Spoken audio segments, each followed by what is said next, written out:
1575, 1575, la famille Lyonnais était installée à Cornas. Yes. Donc je devais reprendre. Vous ne bougez jamais.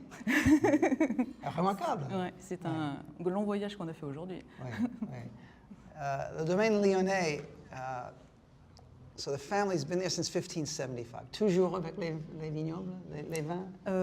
Les vignes ont dû changer, je pense, parce qu'avec le phylloxéra, elles ont dû changer. Oui, mais effectivement, toujours en agriculture. Ouais, toujours en principalement le les vin, vignes. ouais. Et un petit peu des cerises aussi. Les cerises aussi. Ouais. Mais une histoire aussi longue, c'est presque incompréhensible pour les Américains, Ouais. qui pensent plus du moment que les siècles. Oui.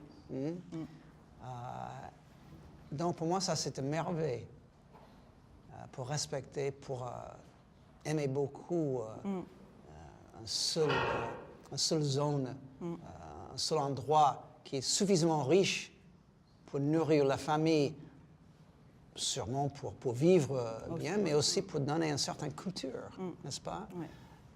Corinne, comment vous... Donnez-nous votre image de Cornas, de votre région. Comment vous voyez votre petit endroit? D'abord, c'était un endroit où je venais avec mes parents, parce qu'avant, on habitait à Lyon. À Lyon.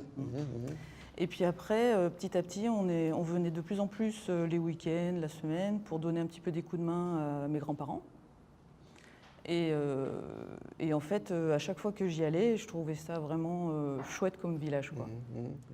Et puis travailler dans les vignes, donner des coups de main aussi. Donc j'avais toujours en tête que... Et vous étiez en plein air, en Cornas. Voilà. Par contre, vous vivez au centre-ville de Lyon. Ouais. Donc c'est un pas contraste. C'était pas tout à fait le centre. C'était quand même un petit peu excentré. Les réseaux. Ouais. Il y avait un peu des arbres. Il y avait Mais bon, c'était une vie assez urbaine. Oui, oui, oui. Okay. Donc mes parents ont décidé de déménager, donc en 1986. 1986. Et pour succéder en fait à mon grand-père, Ouais. qui était à la retraite. Et donc petit à petit, mon père s'est installé. Et puis nous, en 2001, on a commencé à donner des coups de main parce que mon père est tombé malade. Parce que vous, tous les deux, Ludovic, vous avez fait votre correspondance avec la famille quand? Vous avez fait la connaissance de Corinne quand? J'ai rencontré Corinne en 94. 94. Donc moi après j'avais un autre métier, d'autres choses à faire entre guillemets quoi. Ouais. Donc ses parents étaient en activité et j'ai rejoint Corinne sur l'exploitation en 2001 quoi. Oui, oui. Donc et vous avez commencé de vivre ensemble quand? 98. 98. Donc 4 ans pour mieux se connaître. Faire la connaissance. Et puis comme moi avec ma femme Carrie, nous avons travaillé ensemble Ouais. pour 25 ans. Travaillé ensemble, nous étions dans la même maison ensemble, dans le même lit pour 25 ans avant le mariage. Ouais. Voilà, il faut attendre. Oui, il faut attendre. Pour connaître quelqu'un très très bien, n'est-ce pas? OK. Donc, et nous avons déjà fait notre petit dialogue dans votre cave il y avait quelques années. Ouais. Et donc, vous êtes entré dans le monde du vin pour faire le vin. Au départ, vous m'aviez dit que c'était difficile pour commencer. Moi, Corinne m'a toujours dit qu'elle reprendrait le domaine, donc j'étais plus ou moins prêt à mettre les pieds dans le domaine un jour ou l'autre. Ça s'est fait dans l'urgence, suite au problème de santé. Votre père a tombé malade. Ouais.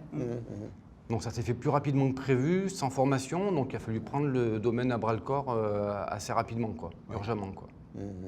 Et voilà, maintenant, nous sommes en 2018, donc il y a 17 ans déjà. Déjà. Donc vous êtes déjà vraiment un vrai vigneron. Vous avez converti, vous avez changé totalement votre vie. Oui. Oui, ça change la vie, ouais. Après 17 ans, mine de rien, ça passe très très rapidement et on a toujours l'impression d'être un jeune vigneron. Et pourquoi...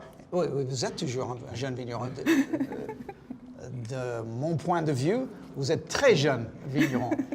Donc, C'est relatif. et pourquoi vous, tous les deux, vous avez choisi de maintenir les anciennes traditions en faisant votre cornasse?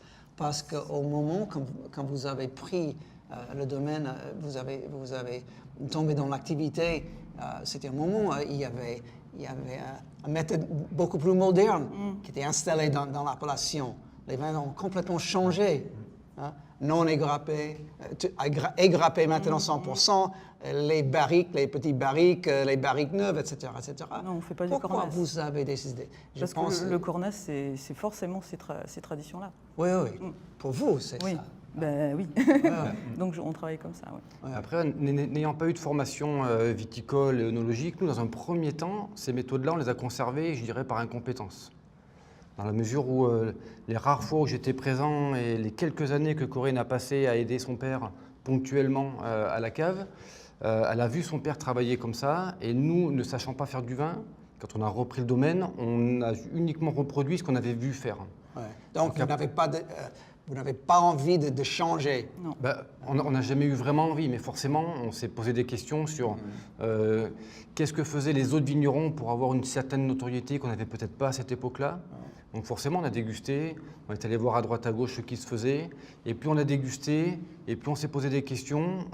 On s'est assez rapidement rendu compte que notre méthode était globalement plutôt bonne et intéressante, donc on est resté sur cette méthode. Après, évidemment, il a fallu progresser sur d'autres choses. Oui. Et pour moi, le style domaine lyonnais est assez à part des autres. Sûrement, c'est la terre que vous exploitez, parce que vous avez un mix des vignobles dans l'appellation, qui est tout petit comme appellation. Mais en effet, vous avez trois endroits avec la terroir différente, le sous-sol différent, n'est-ce pas? Ouais. Et vous faites, pendant l'élevage, pendant la vinification, vous faites quelques choix pendant le levage pour décider, ça va faire notre cornasse. Ouais. Bah, en fait, on ne prend pas trop de décisions sur la cuvée, puisque ça a toujours été l'assemblage de toute la production. Donc on n'a pas eu un assemblage savant. Vous n'êtes pas les où cuvées on fait des spéciales tests, ou les choses comme absolument. ça. Donc, un seul grande cornasse lyonnais. C'est ça. Mieux équilibré comme ça. Ouais. Mais vous avez aussi, récemment, vous avez augmenté votre exploitation. Ouais. Vous avez acheté les vignobles sur l'appellation Saint-Joseph, Ouais. n'est-ce pas? On a récupéré c'est- des terres c'est une nues terre sur lesquelles on a d'Amérique. planté en Terre Saint-Joseph. aussi en Et on a Cornasse. planté en Cornasse aussi, ouais. Et vous avez l'objectif de continuer d'agrandir le domaine? Non. Non. Vous êtes content à combien des hectares? C'est une discussion. Là, on n'a pas tout à fait 4 hectares. ouais. 4 hectares. Ouais. Vous croyez que ça c'est suffisant pour bien gagner la vie, pour vivre On n'a bien? pas forcément le même point de vue. Ah, ouais, Ça va, tous les deux, hein? voilà. Ah, donc, je sens que Corinne est plus contente de rester Voilà. comme il est la situation à l'heure actuelle. C'est ça. existe, et vous souhaitez de faire un peu plus, hein? Bah, faire plus, non, mais Pas après... faire plus, pour chercher. C'est pas faire plus pour pour aller faire plus loin. Mais il y a forcément des opportunités qui se présentent et j'aime pas trop refuser. Donc, Et on a toujours un peu d'ambition. mais effectivement, c'est-à-dire vous êtes assez optimiste pour le futur. Globalement, actuellement, ça se passe plutôt bien, ouais. Ça se passe plutôt bien. Et on a notre- Moi aussi, parce que comme mon expérience, par exemple, avec le domaine Lévé, au départ, moi j'ai acheté beaucoup plus les vins de domaine lyonnais que je peux vendre. C'est clair, tout de suite. Hein? Ouais. Mais j'ai acheté les vins assez régulièrement, sachant qu'on va stocker les millésimes. Et il y en avait chez nous 5, 6, 7 millésimes, un petit pas un grand vertical Oui. dans mon entrepôt. Pourquoi? Parce que pour moi, c'est la marque de notre maison. On dit à mes jeunes collègues, on ne refuse jamais un grand vin. Malgré le fait qu'on ne peut pas le vendre tout de suite, on ne refuse jamais un grand vin.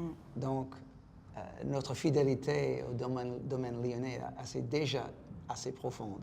Nous avons commencé avec le millésime 2004, ouais. 2004. Oui, donc on a fait déjà Un bon Bah, pratiquement. douzaine d'années ensemble. Et moi, je suis convaincu que nous avons un futur très, très long devant nous. Hein? On espère. Merci. Continuez comme vous avez fait. Bon courage. Et une petite augmentation de domaine. Je suis tout à fait d'accord. Ouais. Les amis, merci. Merci.